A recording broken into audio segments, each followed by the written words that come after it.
Angus Fletcher, welcome back to the Uncivilized Podcast. We were just trying to figure out, I think the last time I talked to you, I was living in a place called Arvada. I just moved into this condo. It was short term.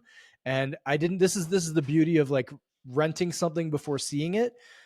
I show up to this place and all of the windows are boarded up.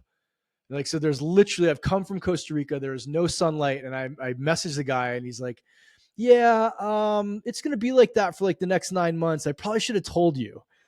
And so at like 12 o'clock or 1 o'clock in the afternoon, I have to have every light on in the entire condo, but it did make for some good podcasting. So welcome back, brother. It's good to have you. Yeah, it was an awesome podcast, and thank you for inviting me back. I rarely get invited back on podcasts. Usually people are like, once is more than enough of this guy. Let's just keep him away from the microphone. We're going to have to do like a yearly check-in just to spite every other podcast out there. 100%. Yeah. Have you be a regular. So talk to me, since last time we talked, I think we shared a little bit about how you were using story with special forces and you were talking about grit and resilience and things like that. Has any aspect of your life or your professional life changed since then? Yeah, so I guess the main thing is I've done a lot more work with the special operations community and be happy to talk more about that. And I've also started to do a lot of work in schools with young kids and essentially turning young kids into special operators. And I've also started to do a little bit of work in business, which is fascinating to me. And I think is an indication of how scared businesses are about the future, because I know nothing about business, like literally know nothing about business. And I'm running a lot of stuff for some pretty big companies in the C-suites and whatnot, sort of doing this stuff. So, yeah, I mean, so those are the kinds of things that I've been doing. And as always, it is all just around story in the brain. For people who didn't hear our last interview, Angus, would you mind just sharing a little bit of your background and sort of what got you on this path? Yeah, so I have a totally crazy background. Basically, I started out in neuroscience and specifically in neurophysiology, which is this weird branch of neuroscience where you study living brains.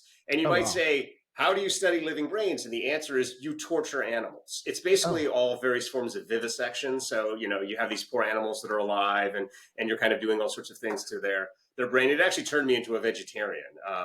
But it was very illuminating. And one of the things that I came to believe is that the human brain operates fundamentally differently from a computer. And so the main thing that computers do is they take tons and tons and tons of information, and then they perfectly predict what happened yesterday. Oh, gotcha. And what the human brain does is, with very little and sometimes no information, it makes tomorrow. It invents tomorrow. And that's because the human brain thinks in action as opposed to data. Okay. And the function of the human brain essentially is to innovate action. And so what I was working at, one more sentence on it, thinks in action as opposed to data. Yeah. So data is numbers, and numbers are equations. Okay. They're math, and math is correlations. One thing equals another thing is the same thing as one thing correlates to another thing. Okay.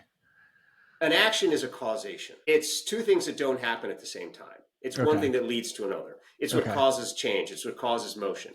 And if you, as a human being, exist in the world, and I just hit you with a bunch of numbers, you won't remember any of them. But if I tell you a story about something that happened, you'll be hooked and you'll remember it. If I ask you, solve a complex math equation, I mean, you and I might be here for the rest of our lives. I can't really do math. I will. Yeah. But if I say to you, hey, what are you doing tomorrow, man? You can immediately tell me a story about tomorrow because you think in action. Children, from the moment they're born, think in action. This is why so much of being a child is role playing, is imagining possible worlds, imagining yourselves as characters. So the human brain thinks in action. Sequences of actions are stories. We are totally fundamentally mistaught in school that story is for communicating. Actually, story is how we think. And what we're taught in school, again, wrong, is that smart people use logic and math to come up with the truth. And then they try and explain that to stupid people using stories, because stupid people can only understand stories. And the reality is that the reason that stories make sense to the human brain is because the human brain thinks in stories. So actually, the smartest people you will ever meet in your life are story thinkers. They're the people that are able to make plans with limited information. If you can create a new story of the future and make it happen, what are you? You're an innovator. You're a leader. You're Steve Jobs, you're Abraham Lincoln, whatever. So anyway, so that's kind of that stuff, part of my life. Okay. And you got introduced to the SF or Special Forces community and unique business community. How did that happen? Well, SF spied on me, man. They infiltrated my lab. So the thing to know is that when I start talking about how the human brain thinks in action and it's not a computer and it doesn't do data and all this kind of stuff, these ideas were considered to be completely crazy by a lot of my fellow scientists. Okay. And they still are considered to be crazy by a lot of scientists. A lot of people who seem to think that AI is going to replace people, for example, they think that basically that AI is a more powerful version of what the human brain should be doing. Okay. And so for a long time, I was considered to be kind of a, like this kind of wacky guy. And I developed this alternate theory of the brain, which was premised on getting people to think smarter with limited information and premised on helping people make better plans. So I had this whole thing. And basically, SF heard about this, Special Operations, Army Special Operations specifically, heard about this. And so they sent someone over to my lab. And basically, this is because Army SF is constantly trying to figure out what the future is. And so they're always looking for things that are weird, anomalous, idiosyncratic. And of course, most of those things that are weird just turn out to be weird. And you just kind of throw them out. But every once in a while, you come across something that's weird. And that's actually the first indication of the future. Because the future always kind of manifests in one of those singularities, in one of those kinds of ruptures of the norm. Okay. And so anyway, so SF, they come to my lab. They start to talk to me. They start to think everything this guy says is totally crazy, but he seems smart. And so they're like, why don't we give him a team of operators, of special operators? He keeps saying to us, he can train these guys to make better plans. He can train people to think better in chaos. He keeps, saying all of this stuff. I mean, let's stop talking to him and basically put him in a classroom with a bunch of young operators and see if he can improve their performance. And so that was kind of how I got started with it. How did the business world find you? The business world found me because it turned out that what I do with special operations worked. And how did it work? Well, so it didn't work immediately. So the first thing I should be honest about is I got put in this classroom, and the first 30 minutes of me talking were these operators staring at me stone-faced, and like nothing was working, nothing was bad. And I had this moment where I was like, oh my goodness, all the other scientists were right. I was wrong. I'm an idiot. Like, this doesn't work at all. And then what happened is 30 minutes into this class, one of the instructors came over, and he's basically like, what this guy's actually saying is this. And then everyone was like, oh yeah, that makes total sense. And then I was like, oh my God, the instructor understood me. And I suddenly realized that this instructor was smarter than me and was able to take all of this kind of like theory and stuff that I was taking and actually put it into something that actually worked. And that kind of began the cycle where, I would say all this stuff to the instructors and they would think about it for a moment and they would be like, what you're actually saying is this. And so we developed all of this training, and we developed all this training to train things like intuition and imagination and common sense and emotional intelligence. We developed all this new training and we ran it on all these units.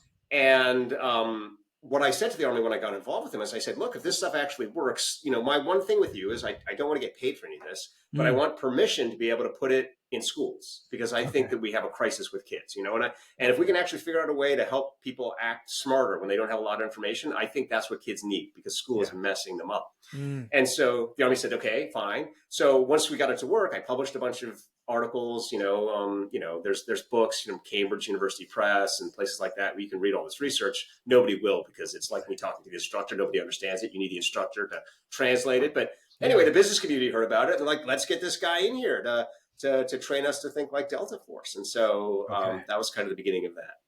So good, man. It's like you kind of, I don't want to say stumbled onto it, but I love when people have sort of their business is an unintended consequence of just following a thread or following a passion, or following something that lights you up. Angus, how do people that aren't in special forces or high level business take what you teach or what you've developed and apply it to themselves? Like, how does a listener to this now go, okay, cool. Well, I want to have a better intuition. I want to make more money. I want to have a better relationship. What's this guy talking about? Well, first of all, I would say you're selling yourself short if you think you can't be a special operator. Okay. Because the incredible thing about special operators is they're regular people who just try harder. And I really do mean that. I mean, like, that's one of the reasons I have so much respect for those guys and is because you see that. But if you want like a simple thing, let me walk you through the basis of it. Okay.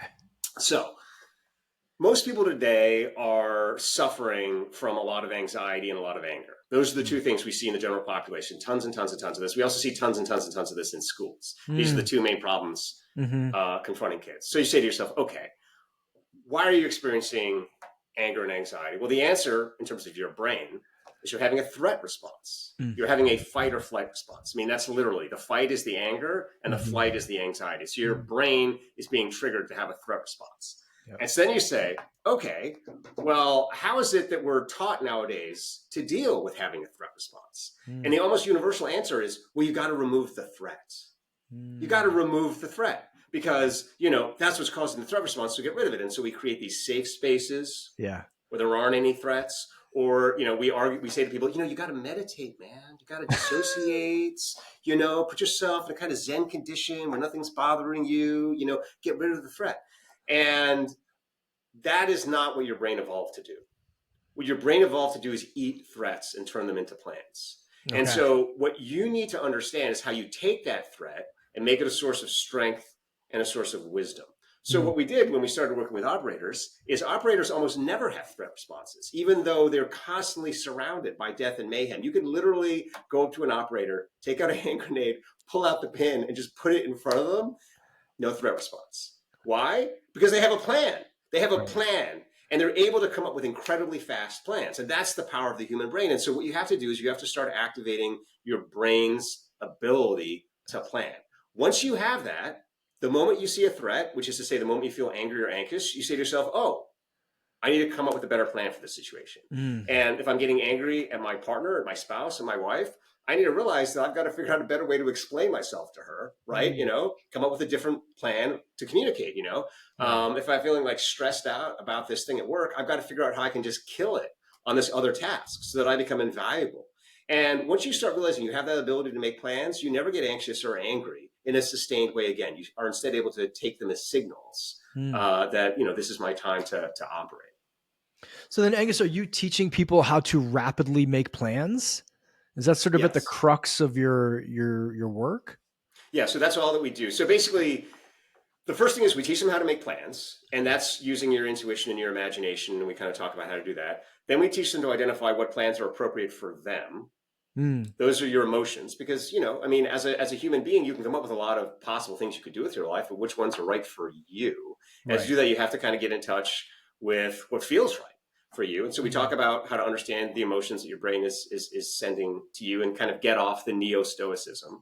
And then we teach you how to match your plan to your environment, and that's common sense. So if you've got a lot of plans, which is the right one for your environment? And so those are the four main things we teach: intuition, imagination, emotion, and common sense. But the reality is we don't so much teach them as like unteach you, because these are all things your brain was born to do. And I think this is where you and I get along really well, is we just have a huge belief in the natural intelligence of humans. And the way that the modern world has completely scrambled people up and made them question themselves and given them all sorts of dreadful advice. And I will tell you, it starts in school. And here's why. What is it you learn in school? What is the one thing you learn in school? The one thing you learn in school is that there is an answer and the teacher has it. The moment you think that there is a right answer and the teacher has it, you're over. Because first of all, the reality of life is there is no answer. There are many possible answers, but there's no right answer. There's literally no right answer to life. And that's because life is constantly new. Also, the teacher doesn't have any answers, and neither does anybody else. And the moment you start looking to the teacher or somebody else for answers, you create dependency. And you start saying, hey, I need this person to help me. I need government to help me. I need to go back to school, get my master's degree. That's the way that I have a better life, And the reality is just like, no, you can make an answer that works for you. And so getting yourself into that cycle where you realize there is no right answer and I can make my own answers involves breaking school. And, once you get out of school, you get into work. And work is basically more of the same kind of psychology of school. And so we get trapped. And I don't have to tell you, but the world is full of bad advice, much of which emanates from podcasts. And it involves things like, you got to be more optimistic and you got to think positive and you got to do these kinds of things. Right. And it's like, no, that's not the answer. The answer is to accept reality, embrace reality. Embrace things that are hard, things that are negative. Realize that your brain evolved and was built to deal with hard things. Stop engaging in wishful thinking and stop trying to fix all of your problems all at once. like embrace the walk. So anyway, so that's the kind of stuff that we do. And we give people, you know, a whole bunch of little step-by-steps and that kind of stuff. But it's mostly a psychology change, and it's mostly unlearning. Man, it's you. I said this to a guest yesterday, or on the podcast. Like, she travels around the world teaching shibari workshops, like how to Japanese like rope tying, and has this wild, crazy life. And I was like, you are uncivilized as fuck. And I'm giving you that same stamp, Angus, of really you're. It sounds like you're just saying go against everything that you've been taught and go back towards what you actually feel at the deepest core of yourself is the right thing to do. Go back to your core, and also go back to your childhood. Mm. I mean, so one of the things that I find just crazy about the way the world works is children are so strong, Yeah, and so smart, and we put them in these environments where all that is stripped away from them. And adults act like somehow we're helping them, when really what we're doing is we're socializing them into a series of dependencies and self-criticisms and doubts and comparing themselves to other people and wanting to achieve totally artificial, nonsensical, empty things. And so, you know, a big part of the work that I often do with people is I just start by kind of trying to walk them back in their life to the first moment in their, you know, the earliest moment in their story where they feel like, yeah, that was actually me. And we say, well, let's start to build off of that. And then let's start to move forward, and let's take that self, and let's not throw away everything that's happened in between, but let's take that self and use that self to understand and own and eat all the stuff that's happened since then that is disorientated you. So you can kind of get back to your root driver. Yeah. Angus, do you find that you get, this is an offshoot question, I imagine you get really positive results with this as far as like getting shit done, accomplishments, growth, building, etc. But what are some of the intangible results? Like, I'm projecting here that if I followed your path, I would just even if it wasn't quote as like objectively successful, if I went from my 7-figure C-suite job to half of that, but I would be far more satisfied. Like, I would feel more engaged and more of like a natural flow of life than, okay, 2 more lines of Coke and I can clear this deal and I've made more money and I'm going to get the accolades and everyone's going to think I'm more successful, but I'm going to go home alone and wish for a different life. Do you find that the people that you work with, or who I guess engage with your work, have a deeper sense of satisfaction in their lives? Yeah, so you just said objective success. And what I would say is you should be seeking subjective success. You should be seeking success that feels like success to you. And so the exercise we do a ton, I totally stole this from Army Special Operations. But the reason I stole it is because I wouldn't share it with anybody. So I had to like break into the compound and pull it out. And it's an exercise that we call covert victory. Covert victory. And it comes from the fact that if you go into the very heart of Army Special Operations, you go into their most classified site, you will see a wall. It's a wall of heroes. It's a wall of the greatest heroes in Army Special Operations. And you know what's on that wall? Nothing. Nothing is on that wall because the heroes know it. The heroes know it. It's not for a wall. And so the idea is, when you say covert victory, is it's the victory that you have that nobody knows. Even your own family doesn't know. Now, why do we put that emphasis on it? Well, because if you do something good and then you need to share it with the world in order to feel like you did something good, it didn't mean anything to you. But if you do something that satisfies you on such a deep level that you don't need to share it, you don't need to put it on the internet, you don't have anybody validate it, you can keep it, it's a covert victory. Yeah. If you have that in your life, it sustains you. And you always can go back to it and find that source of strength. And so what we find with people is we always say to them, can you do something that you don't need to share? Can you have a win that you don't need to broadcast? And then once you have that, reflect on it. Keep it. Keep your covert victory. And the more you do that, the more stronger and the more independent you will become in terms of comparing yourselves to other people. And the more clarity you will have about your own mission. What is the mission that you are fighting and trying to win? So we do that exercise all the time. We do that exercise with kids, and kids love that exercise because actually kids don't have a desire to tell you. Like, if you ask your kid when they're young, when they come back from school, like, what did you do at school today? They never have an answer. They just want to run off and do something else, right? Because they don't care, It's only when you get into this whole rehearsed thing of like, oh, let me tell you how successful I am and put my life on Instagram, and then put all my diplomas on the wall behind me and all this kind of nonsense. So covert victory, that's the biggest thing that we do with people that we find has the fastest effect. I love this. I would ask my early coaching clients, like, would you still be doing this if you couldn't post it on social media? Like, would you run the 10K? Would you run the marathon? Would you run such and such? And I get the I guess I could say the juxtaposition of that as someone who built a business on social media and still goes, yeah, but I don't want to be walking around with a camera all day. I want to have relationship that people don't know about, have friendships that I don't have to talk about, go to lunch and not have to take a picture of it, and just actually enjoy my life because it's my life.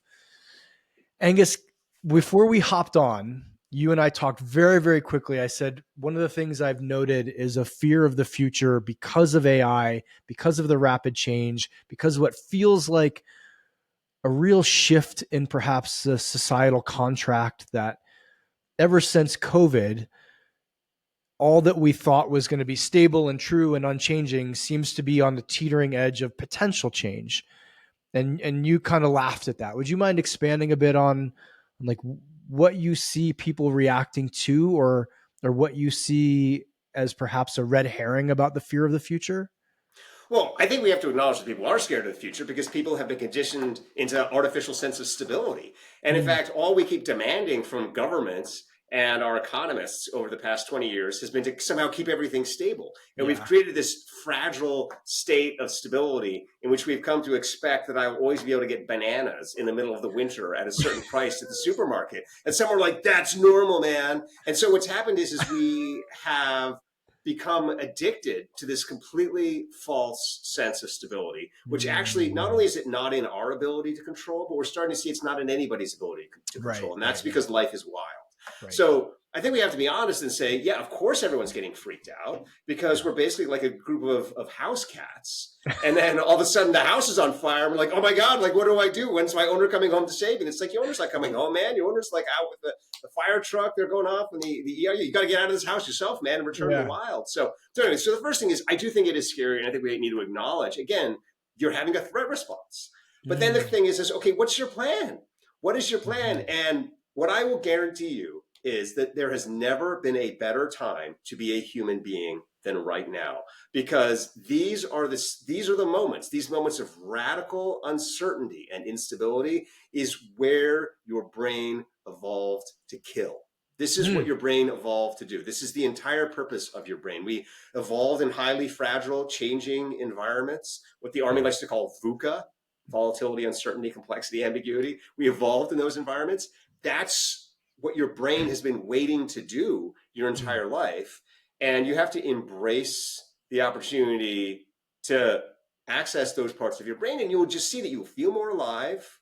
You are successful. You feel less dependent and anxious about the future. You get more of the things you want in your own life. You have more self-respect. And I think most importantly, you can help other people walk the path. I mean, we evolved as people to be leaders who create leaders. And so once you learn to lead in uncertainty, what's your job? To turn around and help the next generation of leaders lead. And that's where you start to get this real sense of your own immortality, your own deep sense of purpose and kind of why you're alive. So I think it's an amazing time. Yeah, I agree. To be alive. I agree. Do you have any, and maybe this is a question for the end, do you have any predictions about AI or thoughts about how, like, I'm in the middle of reading The Coming Wave, that book. I don't know if you've read that. And it's echoing a lot of the perhaps extreme ends of both sides of, one, there'll be no more white collar work, all the way down to two, we'll all be the Matrix and slaves to the drones. And I usually find that somewhere in the middle lies the truth whenever there's an extreme. Like, I lived through Y2K and didn't pull money out of the ATM machine the night before and was like, meh, everything's going to be fine. And maybe that's conditioned me to be overly uncautious about the future. But do you have a thought on how AI is going to, how we are going to shift around AI? Yeah, I do. And I should probably preface this by saying I've worked in AI for almost 10 years now. You have. And, Okay. these chatbots that we now refer to as AI, which are not actually really AI, we can have a conversation about what AI really is. But these chatbots, whether it's Gemini or ChatGPT, these kind of like word emitting Yeah. things, they are largely a hoax. They are largely a bubble. They are largely a prank.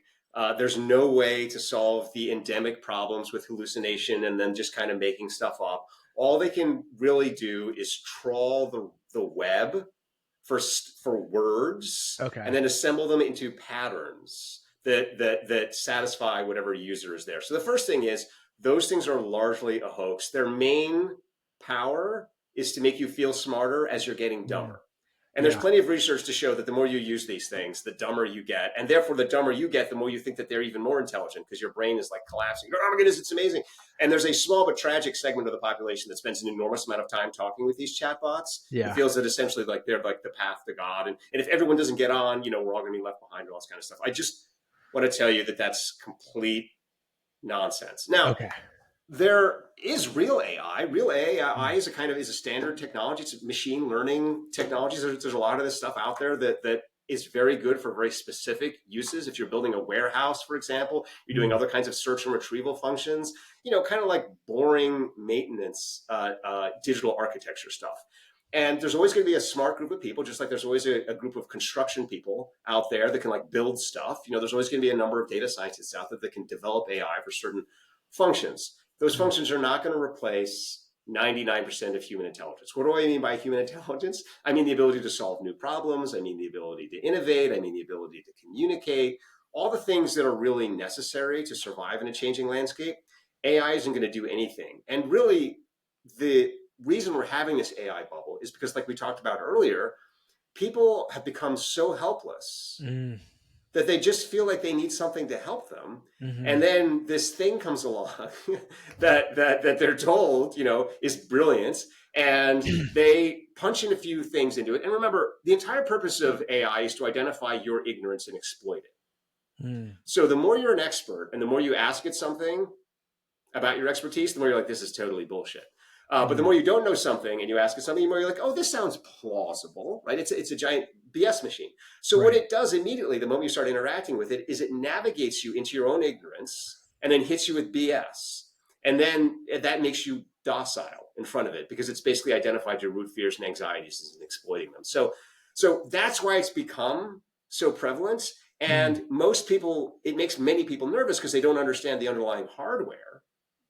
And so they think, oh, there might be something really here. Mm. I don't want to be Mm-hmm. one of these people that, kind of poo-poos this technology and gets like left behind and this kind of stuff. And I just wanted to let you know it's a hoax. You could walk away from civilization for 10 years and come back, and people will not all be talking about AI in 10 years Okay. because it will have passed as a kind of fad.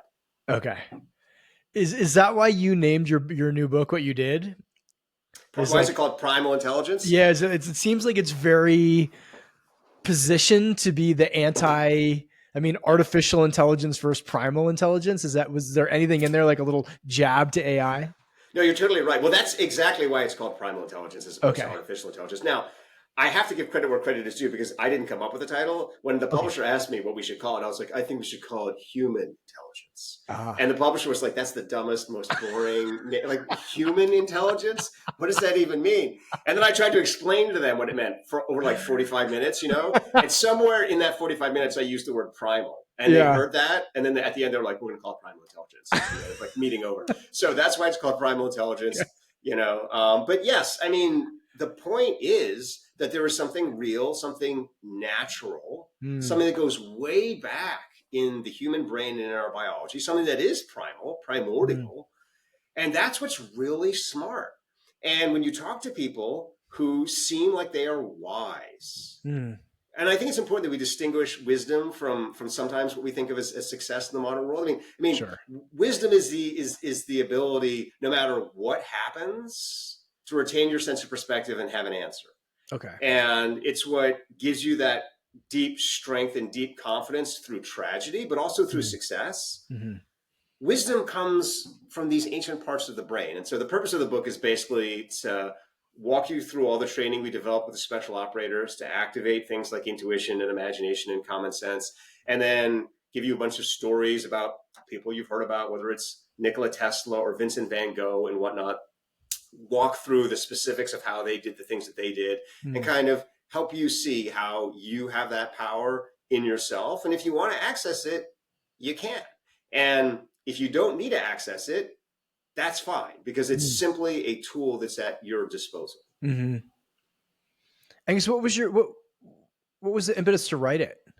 Like for you personally, was it to solve something you saw in the collective, or was it just what was tickling your fancy at the moment, and so that's why you wanted to create it? I got pulled into this project by Army Special Operations. And so, like I was talking about at the beginning, I mean, essentially what happened is I was considered to be this lunatic. I went in, I started working with the Army. The Army was like, this is making our best units better. And we want to spread it through the rest of the Army. So I went and started working with conventional Army. We developed a lot of training with them. I've since been honored to work with a lot of other branches of the military. And, you know, the basic precepts of this training worked across all those domains. And that was when I said, well, you know, I want to go back into schools. I want to start giving it to other people. And that was when I realized that, you know, I need to write about it. And so I wrote a series of academic books, which have won a bunch of awards and nobody has read, because nobody reads any academic books. Yeah. And so that was when, you know, people at my university and other places sat me down and they're like, hey, Angus, you know, if you actually want people to pay attention to this, you have to write a popular book, and you've got to use cool terms like Primal Intelligence in it, and so on and so forth.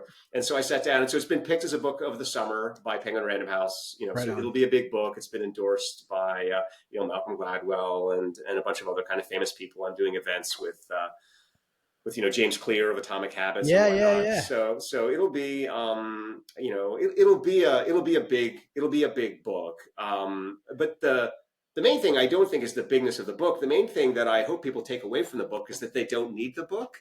I mean, the main thing that I hope they take away from the book is that this is already something that is inside you. Yeah. And I hope that when you read the book, it's about a remembering of who you are and a recalling of the power inside you. Because I don't really think that most wisdom is acquired from books. I think it's acquired from life. And I think that the reason that we have books is to record insights from life when you get out of contact with your own life. And so I'm certainly not trying to sell the book, but I do think hopefully it's a kind of totemic thing, you know, where you can look at the book and just be reminded of the fact that there is a ton of science behind this, that some of the most elite units in the world think this way. Some of the most successful artists, entrepreneurs, innovators, scientists think this way. And you used to think this way when you were a kid. I hope the book kind of just reminds you of that and put you in contact with your primal self. Angus, did you have to, like, I want to ask this correctly. Did you have to write it, or did you just have to collect your past work and then create it?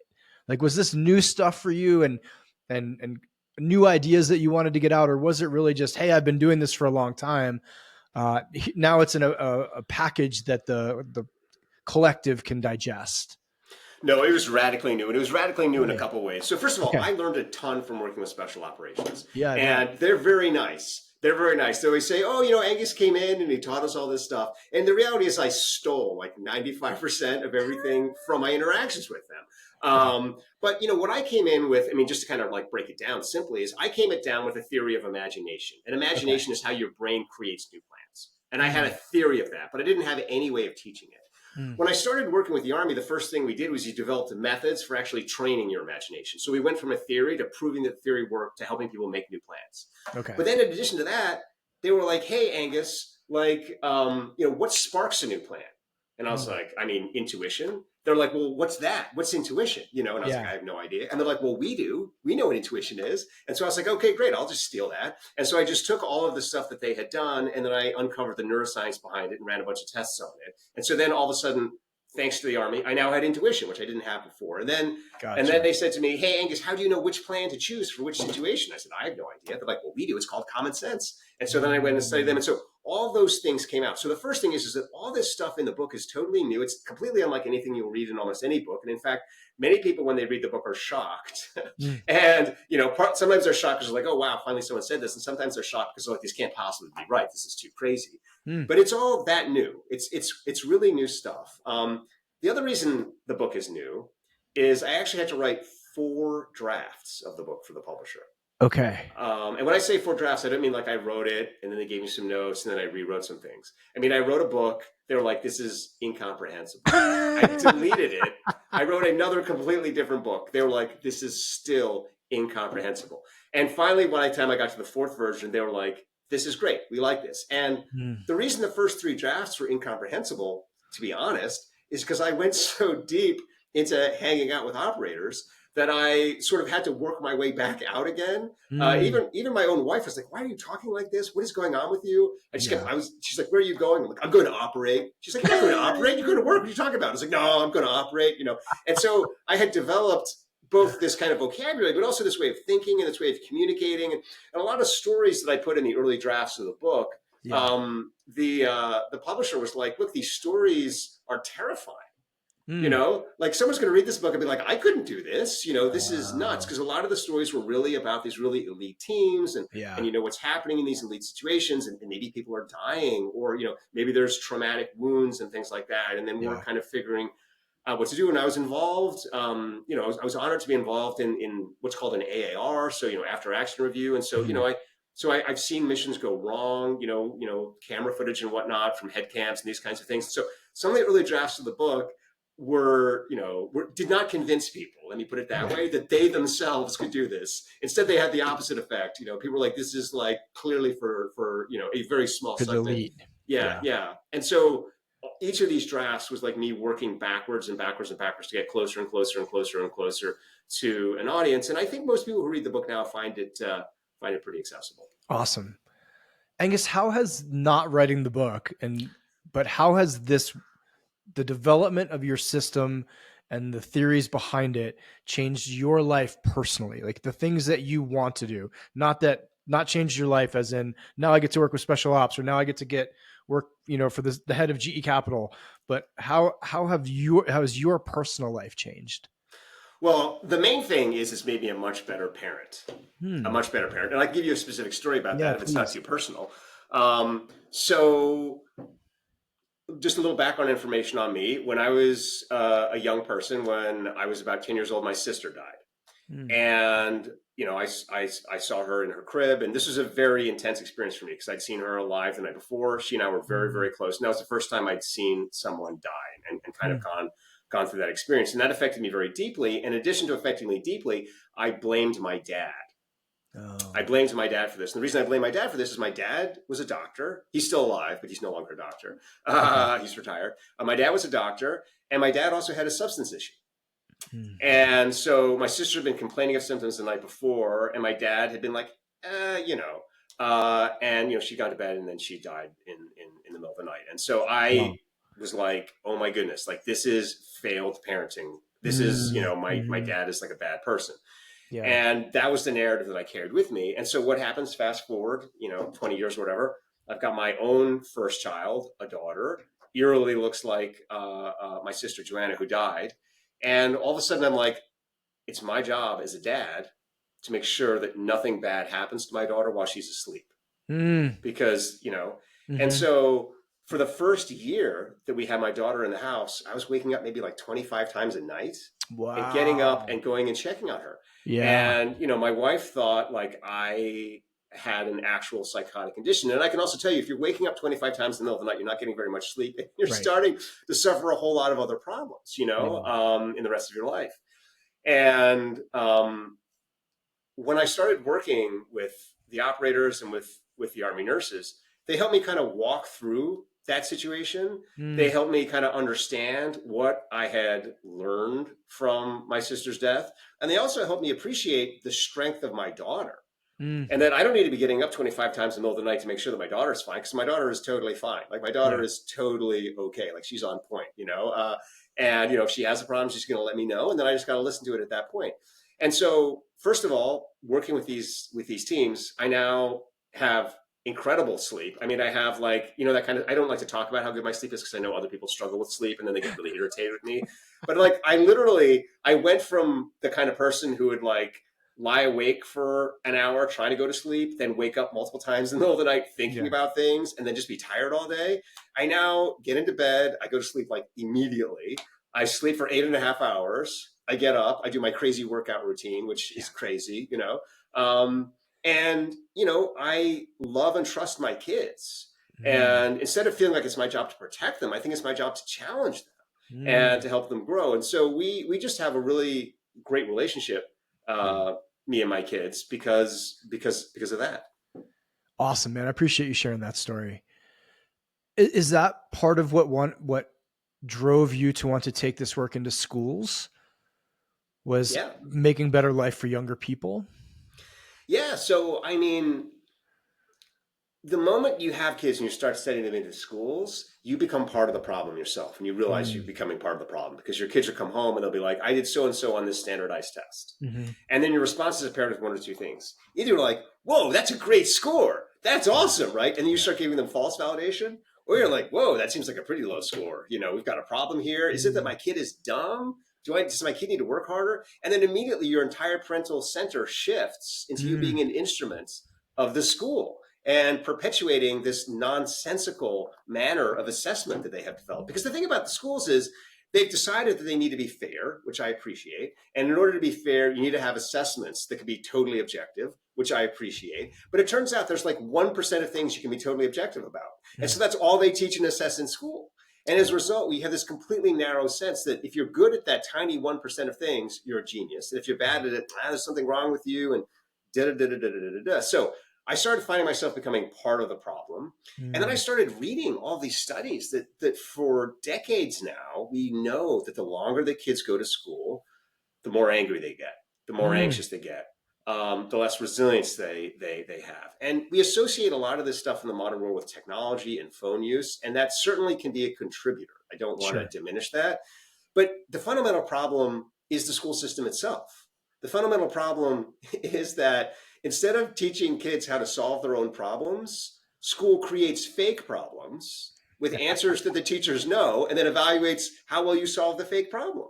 Yeah. And it's a trap, it's a joke, it's a hoax. And so I started to realize this, and I started to say to myself, look, I mean, there needs to be something better that we could do.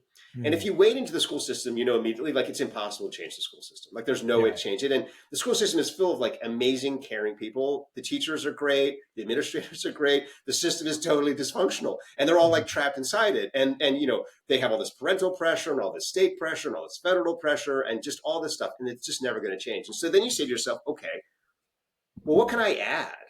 mm. What can I do in addition? How can I prepare my kids to go to school so that bad things don't happen to them in terms of their brains? And so that was kind of the impetus for me. And the other thing, just along with that, is I've started working with the American Camp Association.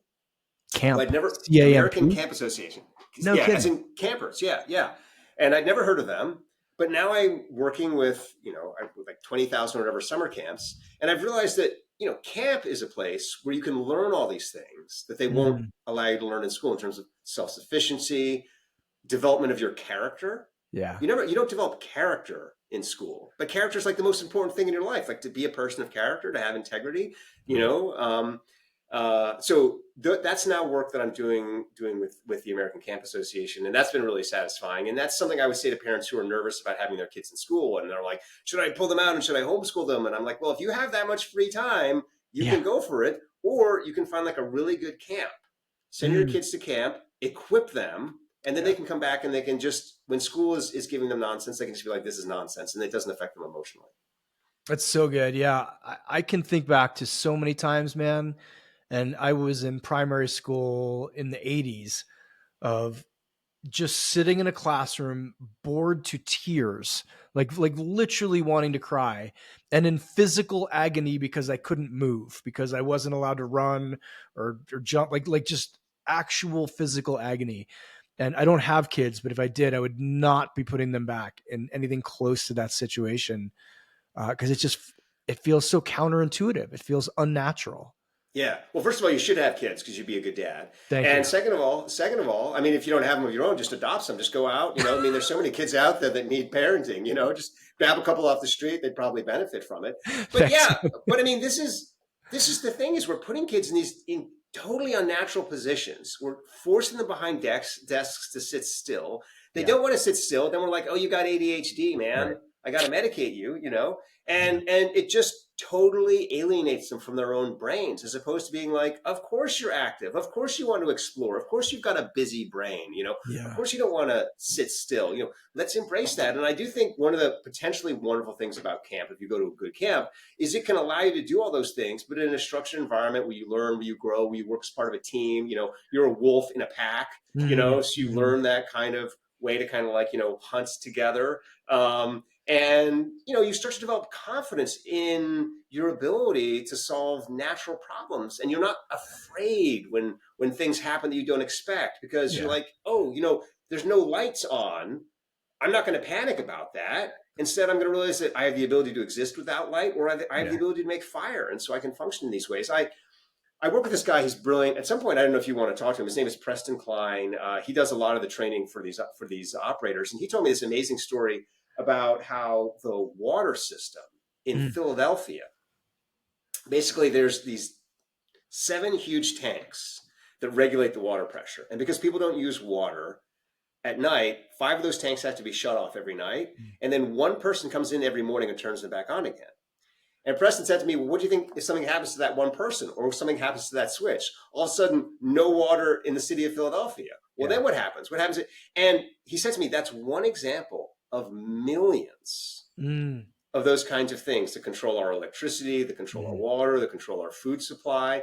These are all around us. And a lot of them come down to these incredibly fragile systems, or to 1 or 2 people.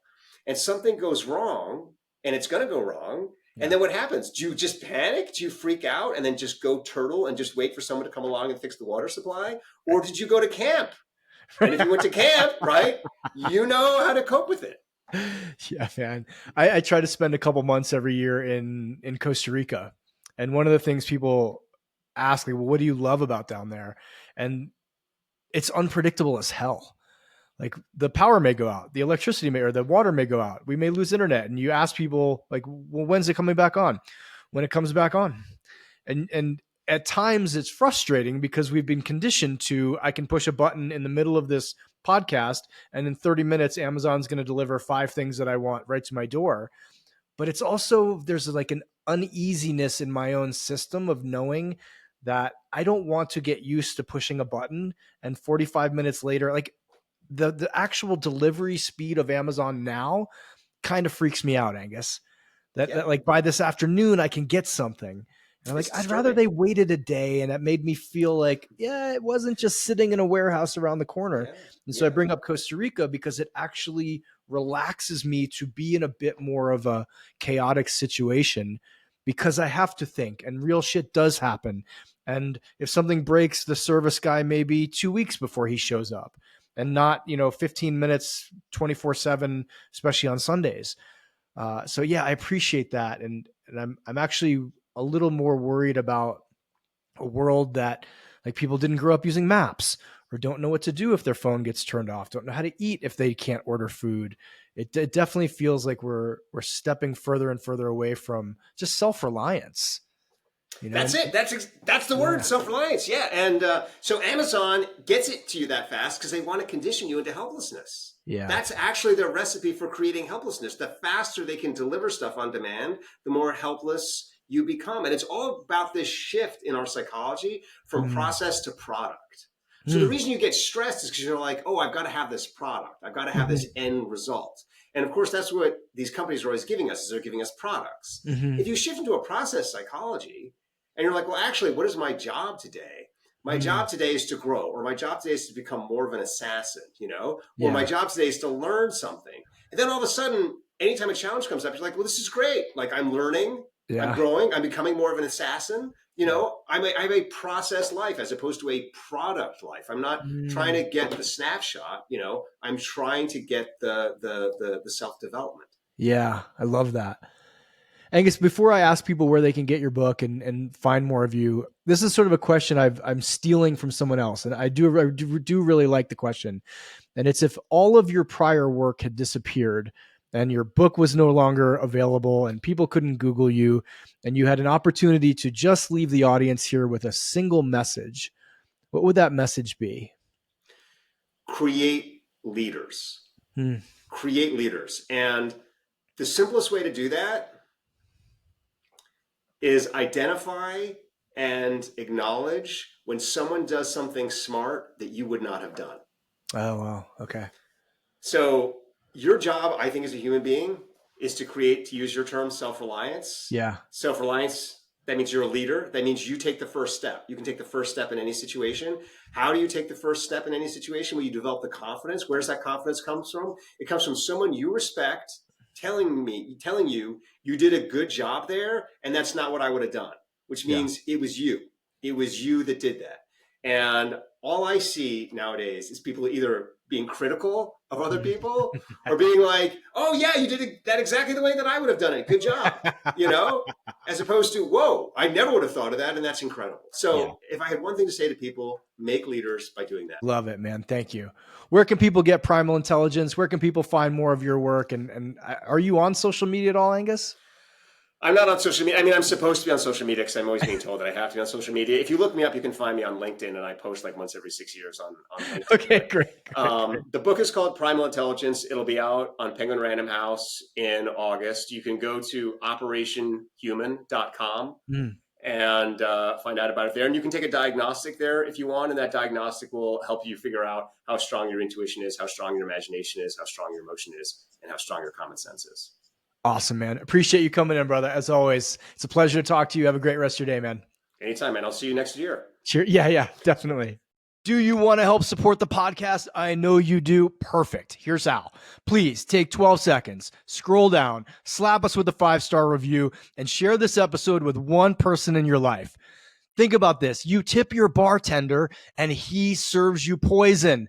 And all I'm doing is pouring soul-stirring truth right into your ears. And if you haven't gotten a chance to grab one of my books, please get a hold of Today I Rise, snag a copy of Man Uncivilized, or get yourself some 28 Days in Darkness. Buy one for yourself, buy one for a friend, and buy one for your ex who's still watching your Instagram stories. I love you. Thank you. Until next time, stay uncivilized.